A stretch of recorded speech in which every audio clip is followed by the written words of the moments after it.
Hello বন্ধুরা, আমার AZ ব্লগের সকল বন্ধুকে অনেক স্বাগত জানাই। আজকে আমি তৈরি করছি সজনে ডাঁটার একটা রেসিপি। তবে এই রেসিপিটা তোমরা ভিডিওটা পুরোটা দেখো, তোমাদের নিশ্চয়ই ভালো লাগবে আর বাড়িতে করেও দেখতে পারবে। তাহলে এবার কীভাবে আমি এটা করি দেখে নাও। প্রথমে আমি আলু, টমেটো আর ডাঁটা কেটে নিয়ে ধুয়ে রেখে দিয়েছি। আমি একটা গোটা টমেটো দিয়েছি, ওর মধ্যে মাঝখানে একটু চিড়ে দিয়েছি।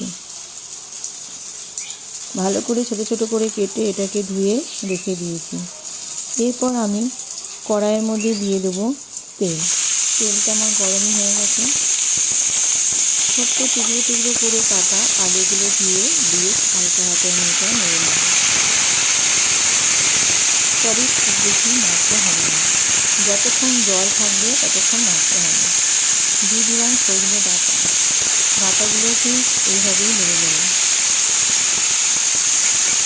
ডাঁটার আলু থেকে জল ছেড়ে গেছে, শুকনো শুকনো হয়ে গেছে। এর মধ্যে দিয়ে দিলাম একটা গোটা টমেটোটা আমি খুন্তি দিয়ে ছিঁড়ে দিচ্ছি।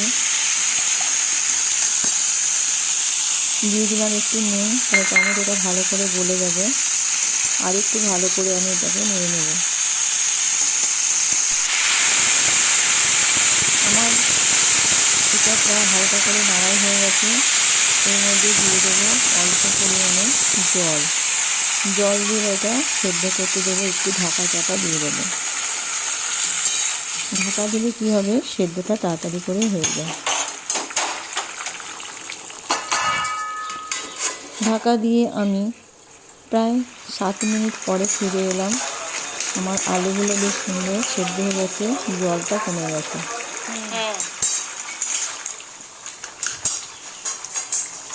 এরপর আমি এর মধ্যে যে পোস্ত বাটা জলটা ছিল, ওই জলটা আগে দিয়ে দিলাম। এখনও পোস্তটা আমি দিইনি।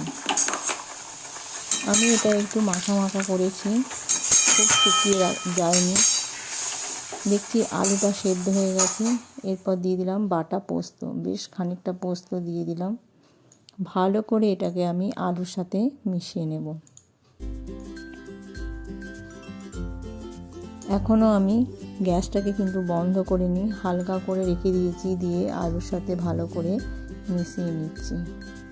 নামানোর আগে দিয়ে দিলাম একটু কাঁচা সর্ষের তেল। সর্ষের তেল দিলে কি হয়, পোস্তর স্বাদটা আরও বেড়ে যায় আর সুন্দর খেতে লাগে। গরম ভাতের সাথে তো ভীষণ ভালো লাগে। আর এটা সকলেরই প্রিয় জিনিস, ছোট থেকে বড় সকলেই ভালোবাসে এই ডাঁটা পোস্তটা।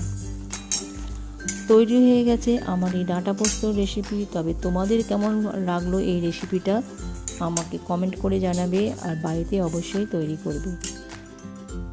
ঢেলে নিয়েছি একটা অন্য পাত্রে। ভিডিওটি যদি একটুও ভালো লাগে লাইক করে দেবে। সুস্থ থেকো, ভালো থেকো, সাবধানে থেকো।